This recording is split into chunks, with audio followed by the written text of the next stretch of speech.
They called her the Ghost of Park Avenue. For 7 years, Clara Sterling was the invisible woman standing in the shadow of her billionaire husband, Richard. She was mocked, ignored, and eventually replaced. When Richard handed her the divorce papers, he expected a war. He expected her to beg.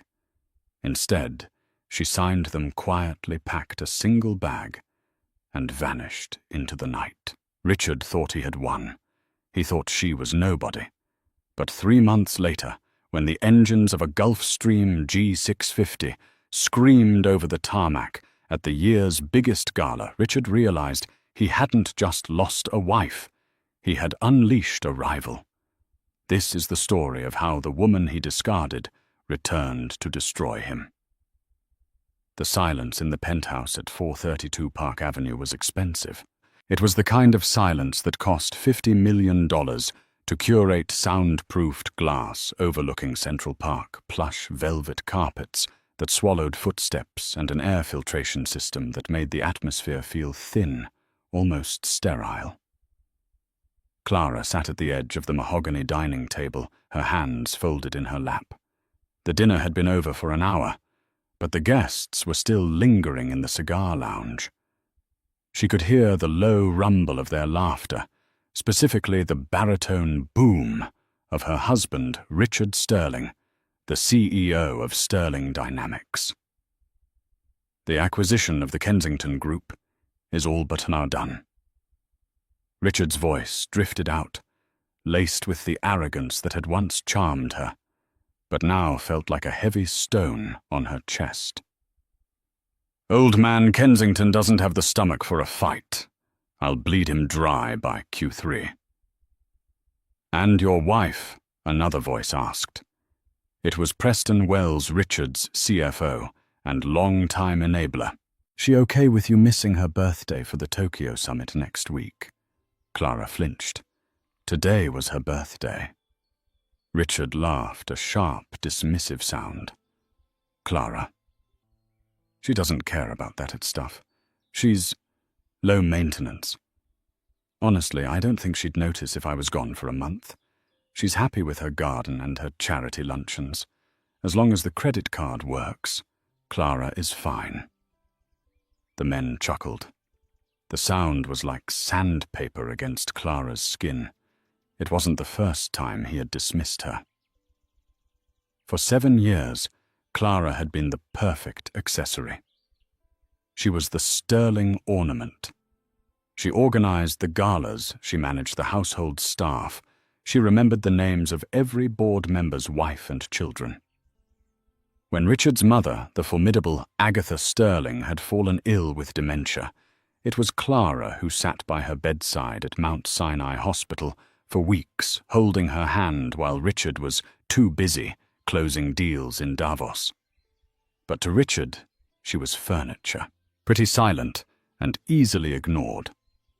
Clara stood up. She walked to the window, looking out at the glittering grid of Manhattan. She wasn't just a trophy. Before she was Clara Sterling, she was Clara Mitchell, a scholarship student at Wharton, who had graduated top of her class. She had met Richard when he was just a struggling heir trying to prove he wasn't a failure. She had edited his pitches. She had caught the accounting error in 2018 that would have cost the company millions. She had done it all from the shadows, letting him take the light. And tonight, on her 32nd birthday, he hadn't even bought a card. The door to the lounge opened, and Richard walked out, loosening his tie. He smelled of scotch and expensive tobacco. He stopped when he saw her blinking, as if surprised to find her still there. "Oh," he said. "You're still up? Look, Preston and the guys are heading to the box. I'm going to join them. Don't wait up." Clara turned slowly. "Richard," he sighed, checking his Patek Philippe watch. "What is it, Clara?"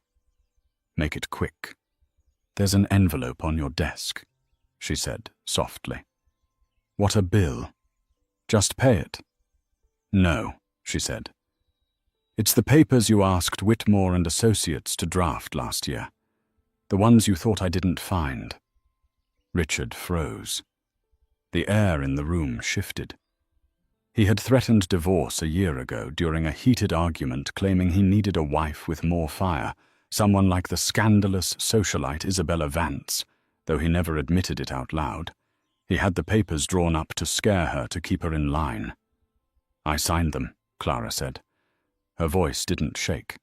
Richard narrowed his eyes. "Stop being dramatic. Go to bed. We'll talk about your little mood swing in the morning." "I'm not being dramatic, Richard. I'm being efficient. Isn't that what you like?" She gestured to the hallway. "I signed the NDA. I signed the asset waiver. I'm taking nothing but my clothes and the jewelry my grandmother gave me. You keep the penthouse, the Hamptons estate, the accounts. I just want out." Richard stared at her. For a moment, a flicker of fear crossed his face, not because he loved her, but because he hated losing control. But then his ego took over. He looked at her simple beige dress, her pulled-back hair, her lack of makeup. He thought she was bluffing. He thought she was weak. "Fine," he sneered. "If you want to throw a tantrum, go ahead. Leave. But don't come crawling back when the real world chews you up.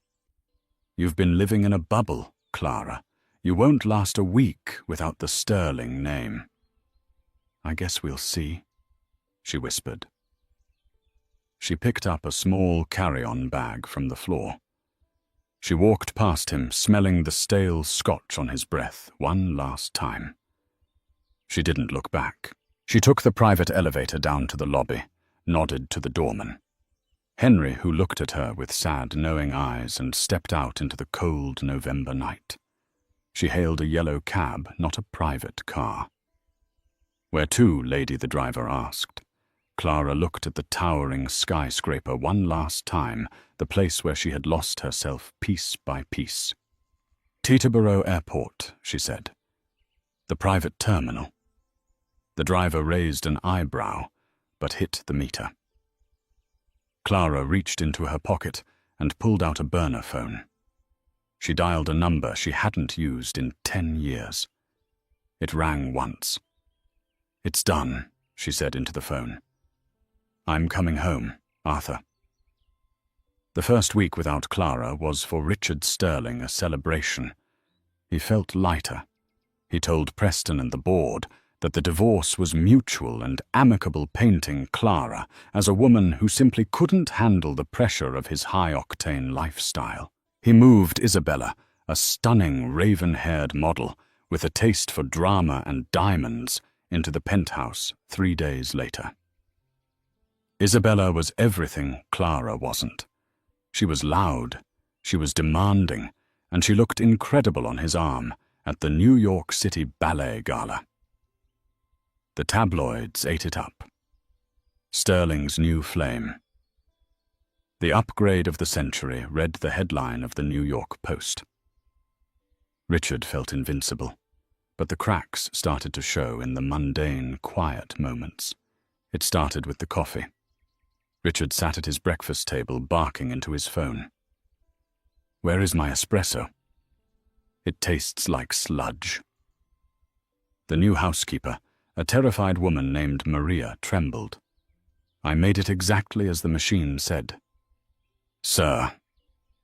Richard threw the cup into the sink. Clara used to source the beans herself from a small roaster in Colombia. She ground them every morning at 500 a.m., so the coffee would be ready when he woke up. He didn't know that. He just thought good coffee appeared. Then it was the schedule. "Why am I booked for a lunch with Senator Higgins?" Richard yelled at his assistant, Sarah, 2 weeks later. "I hate Higgins. He's a bore." "Sir," Sarah stammered.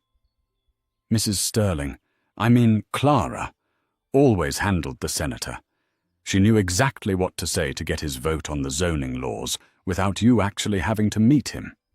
She used to take his wife to tea at the plaza." Richard fell silent. He had secured the zoning permits for his new Brooklyn tech hub last year. He thought it was his charm. It was Clara having tea. Then came the business hit. A month after the divorce, Richard sat in the boardroom of Sterling Dynamics, sweating. The Kensington deal, the one he bragged about on Clara's birthday, was falling apart. They found a loophole in the contract, Preston said, his face pale. Clause 14B regarding environmental liability. If we acquire them, we inherit a massive toxic waste suit in Ohio. How did we miss this? Richard slammed his fist on the table. We have an army of lawyers. Preston hesitated. Well, usually Clara proofreads the final contracts on the weekends. You used to bring them home, remember? You said she liked to play office. But she actually flagged the environmental risk in the Anderson merger last year. We thought you were the one catching these things. Richard sank into his leather chair. The silence in the room was deafening. He looked around the table at the faces of men who were paid millions to be smart, yet they had all been relying on the unpaid labor of the wife he had just discarded. Fix it, Richard whispered. Just fix it. He went home that night exhausted. He wanted peace. Instead, he found Isabella throwing a vase against the wall. You promised we'd go to St. Bart's this weekend, she screamed. My friends are already there. You're always working. You're boring, Richard. Richard looked at her, beautiful, fiery, and utterly exhausting. He thought of Clara. Clara, who would have had a hot meal waiting. Clara, who would have massaged his shoulders and asked about the Kensington deal with genuine insight. Clara, who never asked for anything. He walked past Isabella, ignoring her screaming, and went into his study. He poured a drink. He sat at his desk where the divorce papers had been. He opened his laptop and did something he hadn't done in years. He Googled her. Clara Sterling. Nothing. No social media, no new address, no paparazzi photos. It was as if she had ceased to exist. She'll come back, he muttered to himself, downing the scotch. She has no money, no connections. She's probably living in a motel in Queens. She'll come crawling back, asking for alimony. He was wrong.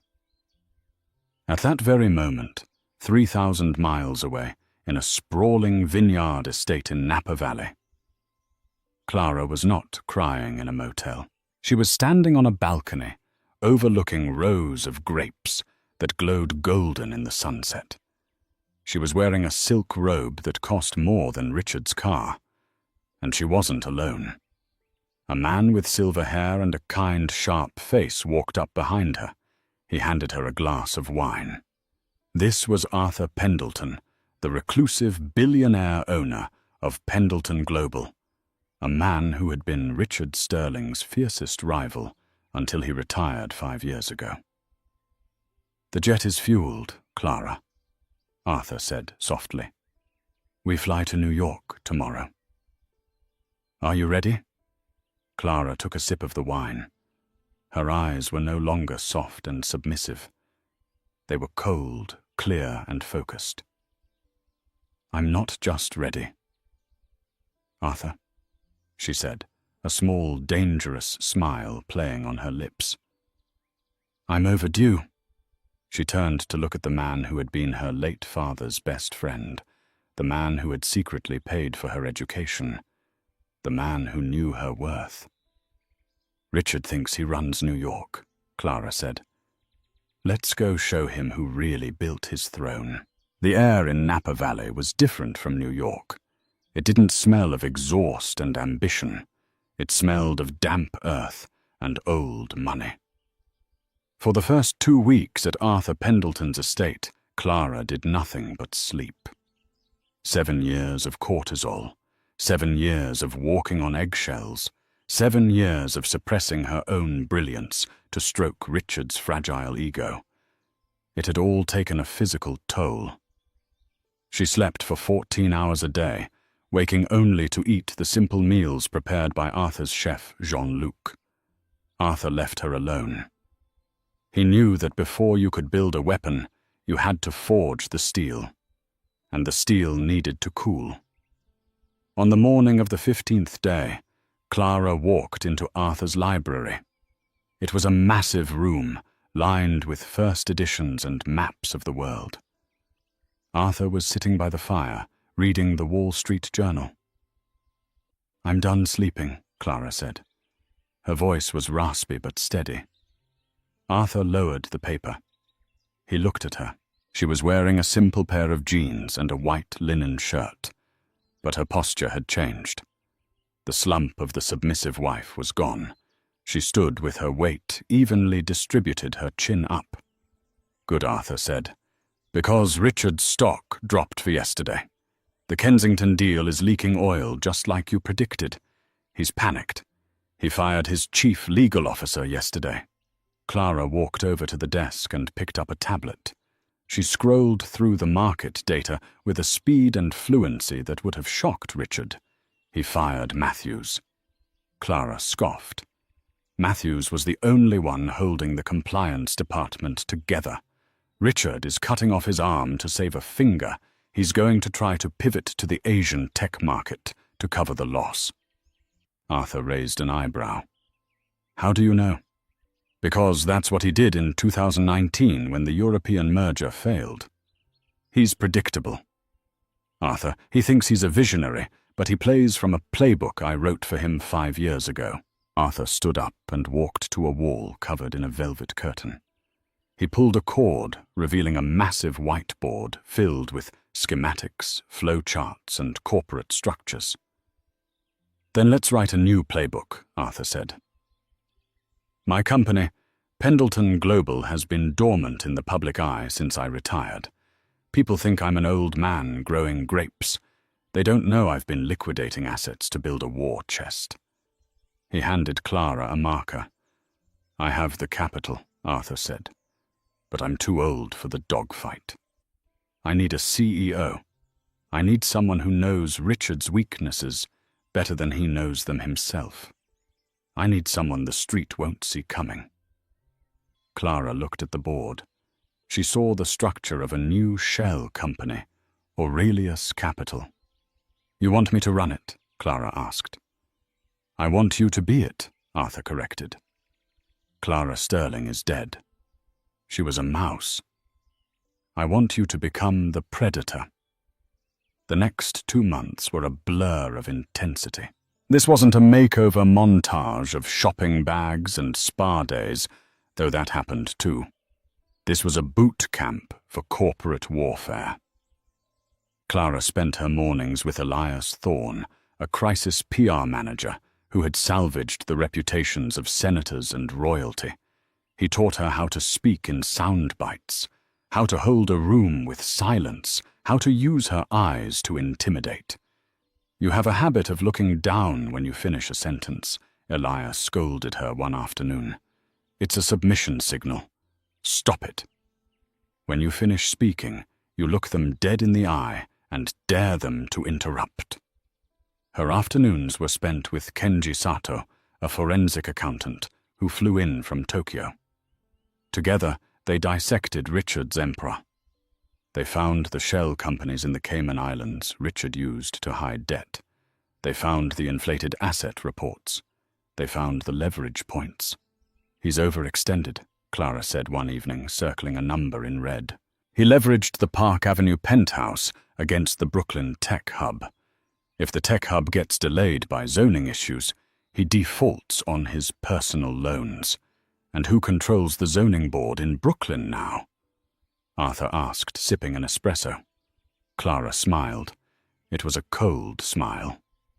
"Senator Higgins, the man whose wife I used to have tea with. The man Richard thinks is a bore." Arthur nodded. "Make the call." Then came the aesthetic transformation. Arthur flew in a stylist from Paris, a woman named Colette, who had dressed royalty. Colette took one look at Clara's beige wardrobe and threw it all in the trash. "Beige is for apologies," Colette said with a sneer. "You are not apologizing anymore." They cut her hair.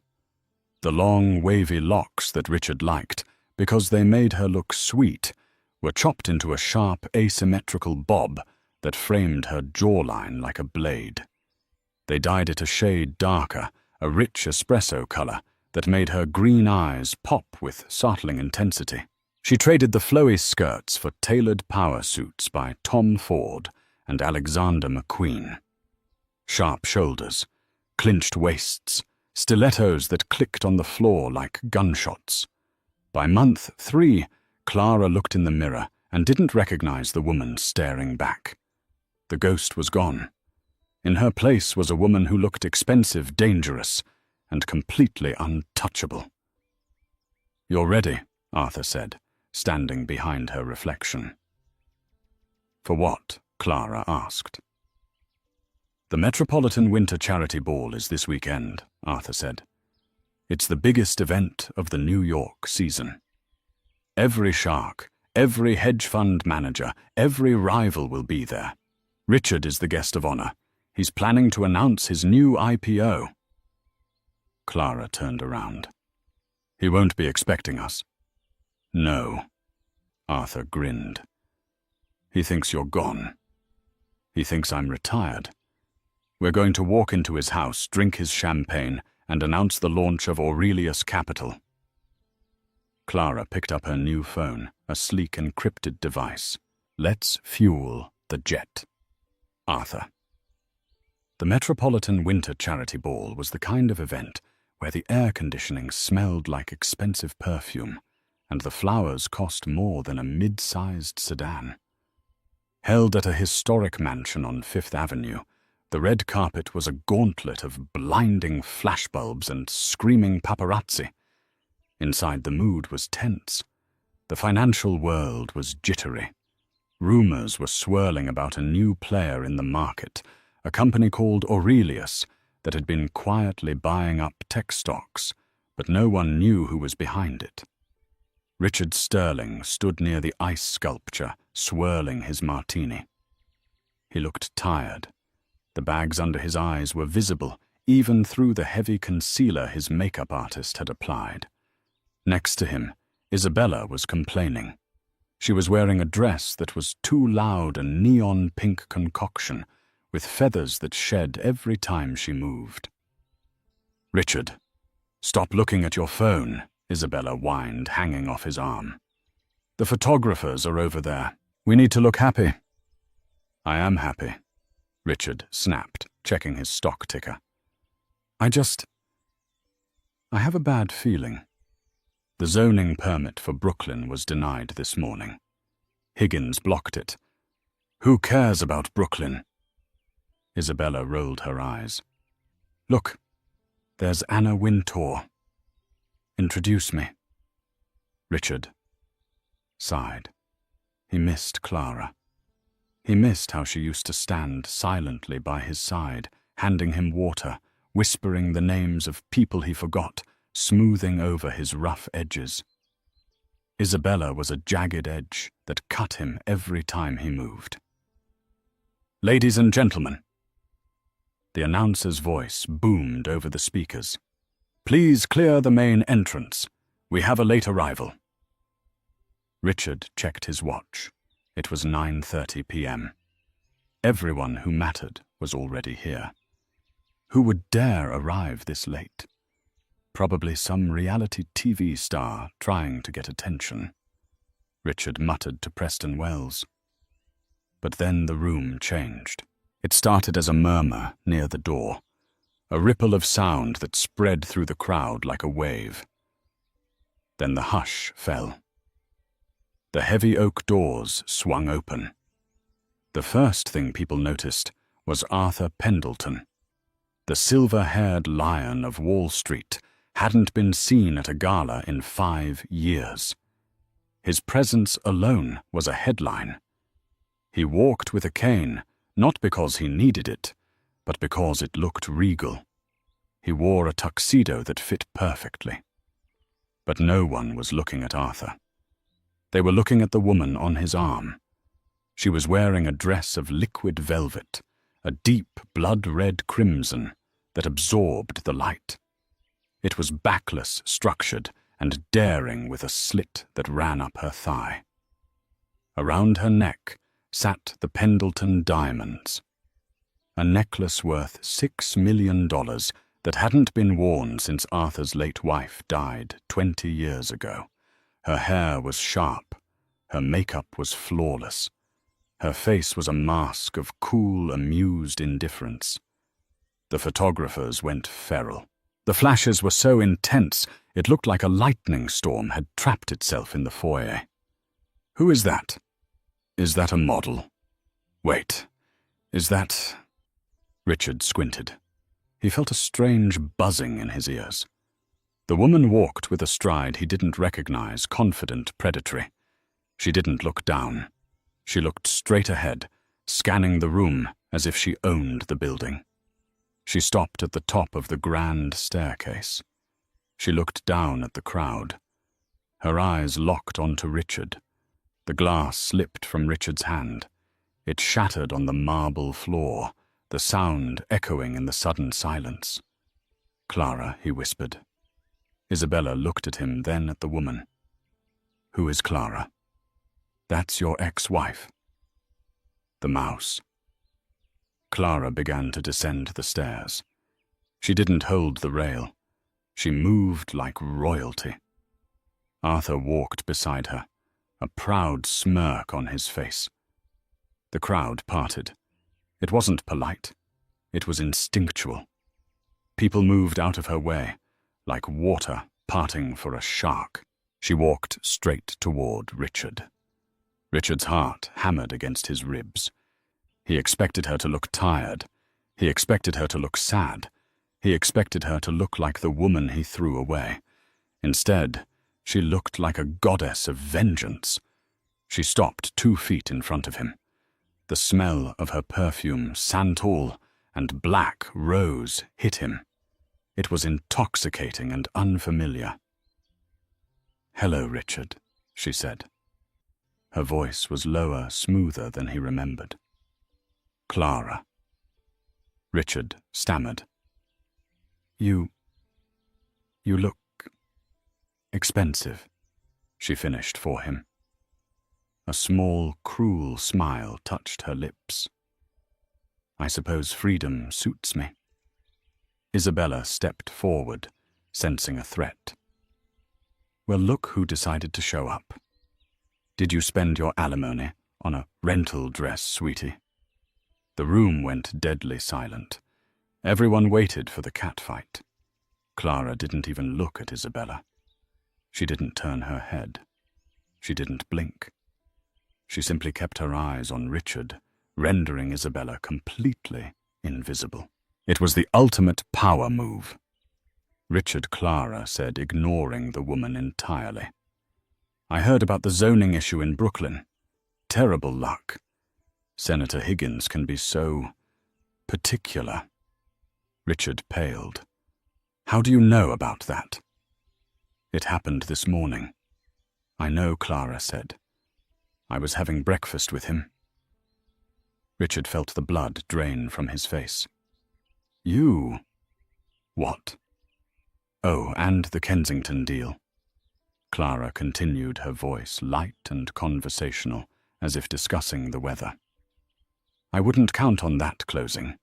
Aurelius Capital just put in a counterbid at 15% above your offer." Richard's knees went weak. "Aurelius. You know who runs Aurelius?" Clara stepped closer. She reached out and adjusted Richard's bow tie, a gesture that was once intimate, but now felt like a noose tightening. "I do," she whispered, leaning into his ear, so only he could hear. "Check the incorporation papers, Richard. I'm the CEO." She patted his chest, stepped back and turned to the stunned crowd. "Now, if you'll excuse us." Clara said, her voice projecting to the room. "Arthur and I have a celebration to attend to. We just acquired a very large, very interesting company." She took Arthur's arm. As they walked away, leaving Richard standing amidst the shattered glass and the ruins of his ego, Clara looked over her shoulder one last time. "Happy belated birthday to me," she said. And then she walked into the ballroom, leaving Richard Sterling suffocating in her wake. The morning after the gala, the hangover at Sterling Dynamics was not from alcohol. It was from panic. Richard stormed into his office at 7:00 a.m., his tuxedo from the night before, still crumpled on the floor of his private bathroom where he had slept. The phones were ringing off the hook. "The stock is down 12%. Preston Wells said, pacing the room, sweating through his shirt. "The market is reacting to the Aurelius announcement. They think you lost your touch, Richard. They think you got played." "I didn't get played," Richard roared, throwing a tablet across the room. "She's bluffing. Clara doesn't know how to run a conglomerate. She's a secretary with a rich sugar daddy." But the fax machine in the corner whirred to life. It spat out a single document. Preston picked it up. His hands shook. "What is it?" Richard snapped. "It's a notification from the SEC," Preston whispered. "Aurelius Capital just filed a 13D form." "Speak English, Preston." "They bought a stake." Preston looked up, his face grey. "Richard, they didn't just outbid us for Kensington. While we were at the gala, drinking champagne, Clara and Arthur were buying Sterling Dynamics stock on the Asian markets. They own 15% of the company." Richard fell back into his chair. 15% was enough to demand a seat on the board. It was enough to call for a vote of no confidence. "Get the legal team," Richard hissed. "Sue them. Antitrust, conflict of interest, anything, stall them." But it was too late. At 10:00 a.m., the glass doors of the conference room opened. The entire board of directors was already seated, looking grim. They hadn't told Richard the meeting started early. At the head of the table where Richard usually sat, stood Clara. She wore a navy blue power suit, her hair slicked back, looking every inch the corporate raider. "You can't be in here," Richard shouted, bursting into the room. "Security, get this woman out." "Sit down," Richard said. George Halloway, the chairman of the board. "Ms. Sterling." "Excuse me. Ms. Mitchell is our largest minority shareholder. She has a right to be heard. She's my ex-wife. This is a vendetta." Clara didn't scream. She didn't argue. She simply pressed a button on the remote in her hand. The projector screen behind her lit up. It showed a timeline of the failed Kensington deal, the EPA violations in Ohio, and most damning of all, a secret transfer of $5 million from company accounts to a personal shell company Richard had used to buy Isabella a villa in Tuscany. The room gasped. This, Clara said, her voice cool and clinical, is embezzlement, or at the very least, gross misuse of shareholder funds. She looked at Richard. Her eyes were void of any love they once held. "You missed the EPA clause in the Ohio contract because you were too busy hiding assets for your mistress," Clara said. "I tried to warn you about the environmental risks a year ago. You told me to stick to flower arranging." She turned to the board. "Aurelius Capital is willing to buy out the debt Sterling Dynamics has incurred," she announced. "We will inject capital and stabilize the stock. But we have one condition." "What condition?" George Halloway asked. Clara pointed a manicured finger at Richard. Him, she said. He steps down as CEO, effective immediately, and he forfeits his golden parachute to cover the losses he caused. Richard looked around the table. He looked for allies. He looked for Preston.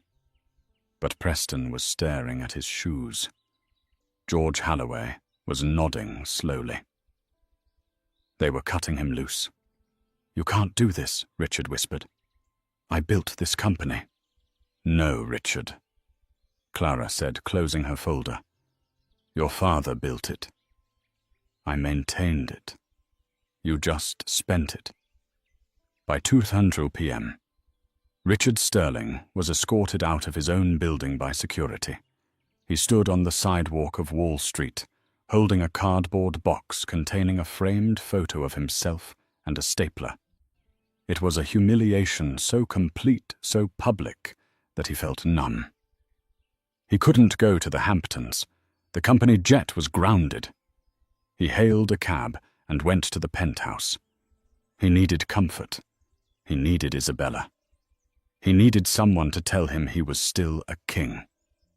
He opened the door to the penthouse. The place was a mess. Suitcases were open on the floor. Isabella was frantically throwing designer clothes into a Louis Vuitton trunk. "Isabella," Richard asked, dropping his box. "What are you doing?" She spun around. She wasn't wearing the diamonds he gave her. She was wearing travel clothes. "I saw the news, Richard." She spat. "Stock dropped 40%. You're under investigation for embezzlement." "Are you kidding me? It's a misunderstanding." "Clara set me up." "I'll fix it." "Fix it with what?" Isabella laughed, a shrill, cruel sound. "I tried to use the black card at Bergdorf's an hour ago. Declined. Do you know how embarrassing that is?" The salesgirl cut the card in front of me. "Isabella, baby, please. I just need a few days to liquidate some assets." "You don't have assets," she screamed. "I called my lawyer. The penthouse is leveraged. The cars are leased by the company. You're broke, Richard." "And I don't do broke." She zipped up her bag. "I'm going to Miami," she said. "Julian has a yacht there. He's been texting me for months." "Julian." Richard felt sick. Julian was his 25-year-old intern. "You're leaving me for an intern." "He's not an intern anymore." Isabella smirked as she walked to the door. "He just got hired at Aurelius Capital. Apparently they pay very well." The door slammed. The silence that followed was heavy and suffocating. Richard sank onto the floor. He looked around the empty apartment. The view of Central Park was grey and rainy. For the first time in 7 years, he was truly alone. He thought of Clara. He thought of how she used to make him tea when he was stressed, how she listened to him rant for hours without complaint, how she built him up when he felt small. He realized with a terrifying clarity that Clara was the only person who had ever actually loved him, not his money, and he had treated her like a servant. Desperation clawed at his throat. He pulled out his phone. He dialed her number. It rang 3 times. "This is Clara," her voice answered. It was professional, distant. "Clara," Richard choked out. "Clara, please, you have to stop this." "Richard." She sounded surprised he had the audacity to call. "I'll give you anything," he begged. Tears were streaming down his face now. "I'll give you the house. I'll give you the shares. Just stop the investigation. Don't let them prosecute me. I'll go to jail, Clara. Please, for the sake of what we had." There was a long silence on the line. "What we had?" Clara asked, softly. "Richard, do you remember my 30th birthday?" "What, my 30th birthday?" she repeated. "I had a miscarriage that morning. I was in the hospital. I called you 5 times. Do you remember what you texted me? Richard squeezed his eyes shut. He remembered. He was in a meeting with the Japanese investors. He had texted, "Stop calling, I'm busy, handle it." Richard sobbed. "I didn't know it was that bad." "You didn't ask," Clara said. Her voice was cold as ice. "You wanted a wife with fire. Richard, you wanted drama. You wanted the real world. Well, welcome to it, Clara. I'm begging you." "Save your breath," she said. "You're going to need it for the deposition tomorrow." "Oh, and Richard." "Yes," he whispered, a sliver of hope rising. "You have 24 hours to vacate the penthouse," she said. "Arthur just bought the mortgage from the bank. I'm turning it into a shelter for women recovering from financial abuse." Click. The line went dead. Richard stared at the phone. The sun was setting over the city he used to think he owned. Now he was just another ghost in the machine. But the story wasn't quite over. Clara had one final twist of the knife, left a public finale to ensure the world knew exactly who had won. 3 months later, the winter snow had turned to grey slush on the streets of Manhattan. For Richard Sterling, the world had shrunk. He no longer lived in the penthouse at 432 Park Avenue. He was currently staying in a sublet studio apartment in Jersey City, overlooking a parking lot. His assets had been frozen, seized, and liquidated to pay off the massive debts and legal fees from the embezzlement investigation. He had avoided prison only by cutting a plea deal that banned him from serving as a director of a public company for 10 years. Today was the final formality, the divorce settlement. Richard sat in a small, sterile conference room at the courthouse. He wore a suit that was 2 years old, one of the few he had managed to keep. It looked tired. He looked tired. He had lost 20 pounds and his hair was thinning. The door opened and Clara walked in. She didn't look like a CEO. She looked like freedom. She wore a cream-colored cashmere coat and sunglasses she didn't bother to remove immediately. She was flanked by Arthur Pendleton and her lawyer. She sat opposite Richard. She didn't say hello.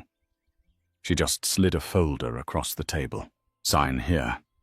"Here and here," her lawyer said. Richard picked up the pen. His hand trembled. "Clara," he said, his voice cracking. She paused, looking up from her phone. She looked at him, not with anger, but with the polite detachment one might have for a stranger on a subway. "Yes, Richard. He swallowed hard. "I just wanted to know. Do you hate me?" The room went quiet. Arthur shifted in his seat, ready to intervene, but Clara held up a hand. She took off her sunglasses. Her green eyes were clear, bright, and utterly peaceful. "I don't hate you, Richard," she said softly. "Hating you would require energy. And honestly, I don't think about you enough to hate you." The words hit him harder than a scream would have. Indifference was the ultimate insult. "I made you," Richard whispered, trying to cling to the last shred of his ego. "I found you when you were a student. I gave you a life." Clara laughed. It was a genuine light sound. "Richard, look at us." She gestured between them. "You're in a basement conference room in Jersey. I'm about to fly to Paris for Fashion Week to launch Aurelius Luxury. You didn't make me. You just stood in my light." She tapped the paper. "Sign the papers. You get to keep your watch. That was my gift to you. Consider it severance." Richard looked down at his wrist. The Patek Philippe. He had almost pawned it yesterday for rent money. He signed. Clara stood up immediately. She didn't linger. She buttoned her coat, shook hands with the mediator, and turned to leave. Clara Richard called out one last time as she reached the door. She stopped but didn't turn around. "Was it worth it?" he asked. "Destroying everything we built. Was it worth it just to prove a point?" Clara turned her head slightly.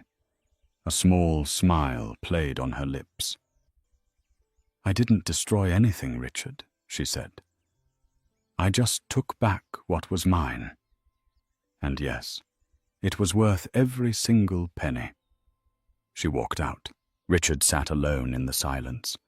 He heard the click of her heels fading down the hallway, a sound that used to annoy him, but now sounded like the steady ticking of a clock that had run out of time. Outside, the paparazzi were waiting, but they weren't waiting for him. Richard walked out the side exit, pulling his collar up against the wind. He watched from across the street as Clara stepped into a waiting black SUV. The cameras flashed, blinding and relentless. She didn't hide. She smiled, waved, and slipped into the car. As the car pulled away, merging into the traffic that flowed toward the private airfield, Richard checked his pocket. He had a subway card with $12 on it. He turned toward the train station. It was a long ride back to Jersey. The winter in New York that year was cruel, but it was nothing compared to the winter inside Richard Sterling's life. 3 months had passed since the boardroom coup, and the landscape of Richard's existence had been razed to the ground. He no longer woke up in the master suite at 432 Park Avenue, with its heated floors and view of the skyline. Instead, he woke up to the sound of a garbage truck reversing in an alleyway in Jersey City.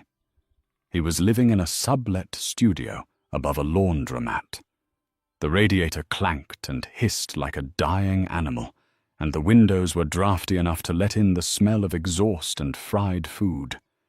His assets, the Hamptons estate, the vintage Jaguar, the art collection, had been seized by the DOJ and liquidated to pay the massive fines levied against Sterling Dynamics.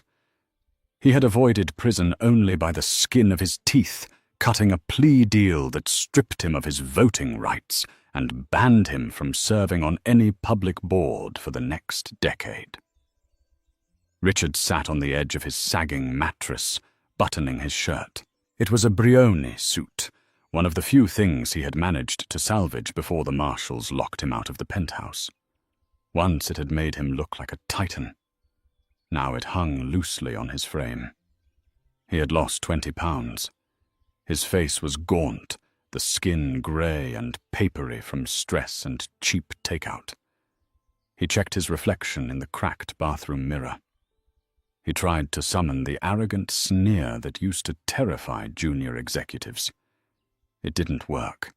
The eyes staring back were haunted. Today was the end. The final divorce settlement. He took the PATH train into Manhattan. He used to take a helicopter from Teterboro. He used to complain if the seat warmer in the Mercedes wasn't calibrated to 72 degrees. Now he stood squeezed between a construction worker and the exhausted nurse, holding on to a greasy metal pole, trying not to make eye contact with anyone who might recognize him from the tabloids. The courthouse was a bleak, imposing building downtown. It smelled of floor wax and misery.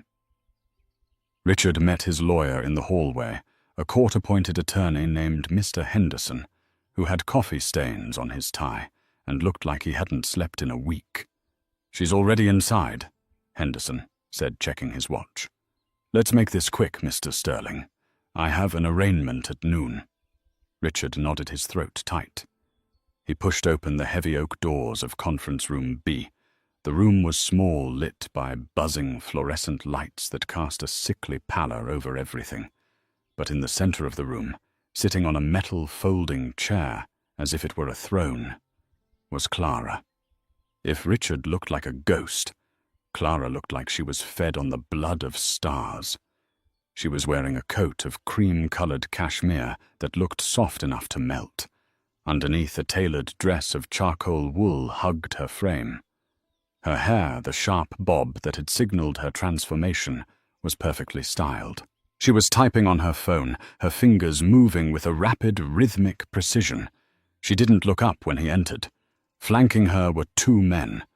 One was her high-powered attorney from Whitmore and Associates, a shark in a three-piece suit. The other was Arthur Pendleton. The old billionaire sat with his hands resting on his cane, watching Richard with a look of pity that was far worse than anger.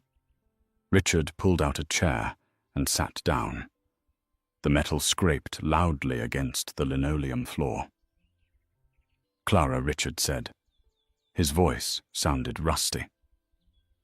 Clara finished her text, hit send, and then slowly placed the phone face down on the table.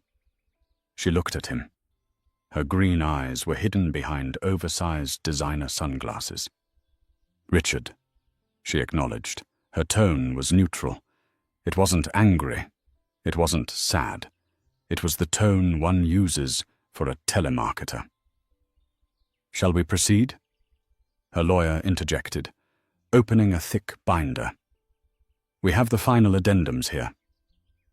As agreed. Ms. Mitchell, formally Mrs. Sterling, will retain sole ownership of Aurelius Capital and its subsidiaries. Mr. Sterling agrees to waive all claims to spousal support. In exchange, Ms. Mitchell agrees to assume the remaining liability for the cleanup costs in Ohio, effectively clearing Mr. Sterling of the civil suits. It was a mercy kill. She was saving him from bankruptcy court, but taking his dignity as payment. "Sign here, here, and here," the lawyer said, sliding the document across the table. Richard picked up the cheap plastic pen provided by the court. His hand trembled. He looked at the bold letters at the top of the page. Dissolution of marriage. 7 years. 7 years of dinners, of parties, of him talking and her listening. 7 years of him thinking he was the sun, and she was just a planet caught in his gravity. He realized now, with a sick, sinking feeling, that she hadn't been a planet. She had been the gravity itself. Without her, he had simply floated away into the void. He signed his name. The ink was black and final. Richard Sterling. He pushed the papers back. Clara picked up a gold fountain pen, probably worth more than Richard's current apartment, and signed her name with a flourish. "Clara Mitchell." "It's done," the mediator said, stamping the document. Clara capped her pen. She stood up immediately, smoothing out her coat. She turned to Arthur. "The car is waiting. We need to get to Teterboro. The flight to Paris leaves in an hour." "Paris," Richard blurted out. Clara paused. She hadn't moved to leave yet, but her body language was already out the door. She looked down at him. "Fashion Week," she said simply. "We're launching the new luxury division of Aurelius." Richard stood up. He felt a desperate, clawing need to make her feel something. Anything. Anger, regret, sadness. He needed to know that he had mattered. "Clara, wait." She stopped. She took off her sunglasses. Her eyes were clear, bright, and terrifyingly peaceful. "What is it, Richard? I just..." He gripped the back of his chair, his knuckles white. "I need to know. Do you hate me? After everything I did. The neglect, Isabella. The humiliation. Do you hate me?" The room went dead silent. Even the lawyers stopped packing their briefcases.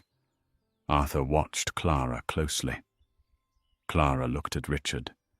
She studied his frayed collar, his tired eyes, his desperate posture. She tilted her head slightly, as if examining a bug she had found on her windshield. "Hate you," she repeated softly. A small, dry chuckle escaped her lips. "Oh, Richard, you overestimate yourself." She took a step closer, not to intimidate him, but to ensure he heard every syllable. "Hate requires passion, Richard. It requires energy. To hate you, I would have to wake up in the morning and think about you. I would have to care about your existence." She smiled, but it didn't reach her eyes. "I don't hate you," she said. "I'm indifferent to you. You're just a bad investment," I finally wrote off. "I don't think about you at all." Richard felt the breath leave his lungs. It would have been better if she had slapped him. If she had screamed, thrown a vase, cursed his name, it would have meant he still held power over her emotions. But this emptiness, this was the true death of Richard Sterling. "I made you," he whispered, his voice cracking, trying one last time to rewrite history. "I found you when you were a scholarship student. I gave you a life. I gave you the Sterling name." Clara's expression hardened just a fraction. "You didn't make me, Richard," she said, her voice dropping to a steel whisper. "You rented me. You used my brain to build your fortune and my patience to build your ego. You stood in my light and convinced me I was the shadow." She turned to the door. And regarding the Sterling name, she glanced back over her shoulder. "You can keep it. It's not worth much anymore." She walked out. Arthur Pendleton gave Richard a final nod, a gesture of finality, and followed her. Richard stood alone in the conference room. The silence was deafening. He looked down at his wrist. The Patek Philippe watch she had given him years ago was still there. She had let him keep it. He realized now it wasn't a gift. It was a reminder of the time he had wasted. He walked out of the courthouse 10 minutes later. The wind on the street was biting. Across the street, a commotion was unfolding. A sleek black SUV was idling at the curb. Paparazzi were swarming their flashbulbs, popping like fireworks in the grey afternoon. Richard stopped and watched. Clara emerged from the courthouse doors. The wind caught her coat, making it billow like a cape. She didn't shrink from the cameras. She didn't hide. She smiled a dazzling, victorious smile that he had never seen when they were married. She waved to the press, slipped into the back seat of the luxury car, and the door slammed shut with a heavy, expensive thud. The car pulled away, merging seamlessly into the traffic, heading toward a private jet toward Paris, toward a future that had no room for him. Richard stood on the sidewalk. People brushed past him, bumping his shoulder, not apologizing. He wasn't Richard Sterling, the billionaire, anymore. He was just a guy in a cheap suit, standing in the cold. He reached into his pocket and pulled out his Metro card. He had $12 left on it. He turned his collar up against the wind and began the long walk to the subway station. It would be a long ride back to Jersey. The rise and fall of Richard Sterling became a cautionary tale whispered in the corridors of Wall Street. It is a story that teaches a brutal, necessary truth: never underestimate the person who holds your life together from the shadows. Richard believed power was about noise, headlines, and intimidation. He forgot that true power is silent. He forgot that the foundation of his empire wasn't his charm or his family name. It was the brilliance of the woman he treated as invisible. Clara didn't just survive her divorce, she transcended it. She proved that dignity isn't something given to you by a man. It is something you forge yourself. And sometimes the quietest signature on a piece of paper is the loudest declaration of war. And that, my friends, is the story of Clara and Richard. It's a harsh reminder that karma doesn't always wait for the next life. Sometimes it arrives in a Gulfstream G650. I want to know what you think. Did Richard deserve to lose absolutely everything, or was Clara's revenge too cold? Personally, I think he got exactly what he ordered. If you enjoyed this story of justice, betrayal, and redemption, please smash that like button. It really helps the channel grow. And if you want more stories about karma hitting hard, make sure to subscribe and ring the bell so you never miss an upload. Comment Team Clara down below if you would have done the same thing. Thanks for watching, and I'll see you in the next story.